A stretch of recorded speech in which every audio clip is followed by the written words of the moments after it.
We want to take you a little bit further back to a day when India also had a very narrow victory in 2002, and it was an exciting game at the end of not a great tour for India. Again, a build-up to the World Cup, and that one visual you're seeing, number 64, was the man who scored an all-important one not out. Every time I see this photograph, I think Ashish Nehra will put this up as a giant picture in his house. He'll see, I batted. See, the reason Ashish Nehra calls himself all-rounder is because of this match. One not out. And the pull which he played off the front foot, like Ricky Ponting used to play, and he would brag about it. Exactly, one of the scariest shots I have seen. Well, I can tell you, I have a couple of memories of the game. The first of them was being on the sidelines, because even though it was pre-T20 era, India had created a makeshift dugout, and I was like 3 feet away, and Ashish Nehra was sitting padded up and supremely confident that when Zaheer and you were batting with Srinath out there in the middle, that run out was something very typical of... Yeah, that's actually a very interesting story behind that. Because the game was getting close, and we lost wickets in quick succession, So suddenly there was a panic.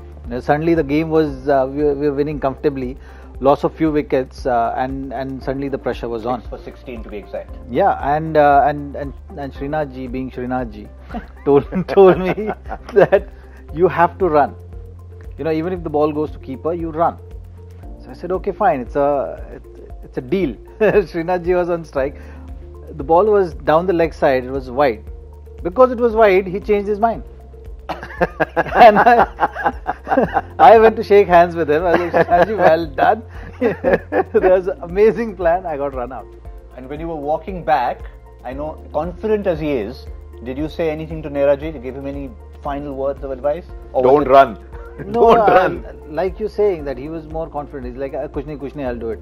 I know, that's what I heard. Yeah. Before he even got up, he saw the run out and he just told everybody, Ashish Nehra is there, never fear.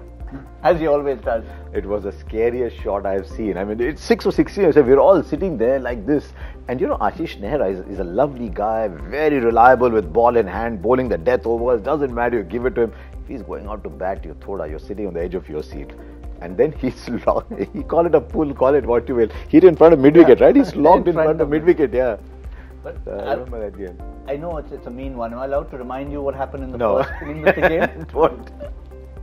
It's one of those things. You hit the erase button. Because we were chatting about it before the show, and I said, New Zealand at one stage were 161 for 9.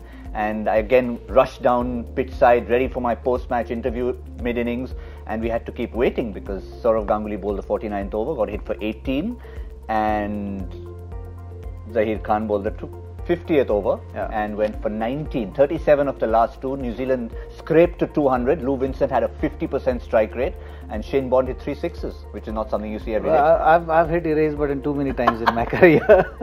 But at the end of that, it was still a good spell, even though Srinath had 10 overs, Srinath ji, 10 overs for 13 runs, which was brilliant. And despite that 19 runs, you still went around 5 and over. So it was a good bowling performance overall from India. I'm very bad with numbers. Such a desperate comeback from Gautam Bimar. You know what? You got slogged. You remember you got slogged, but actually you bowled well. See, clearly that wasn't a great day for me. Bowling the last over like that, getting run out in that fashion. So clearly I wasn't having a great day out there.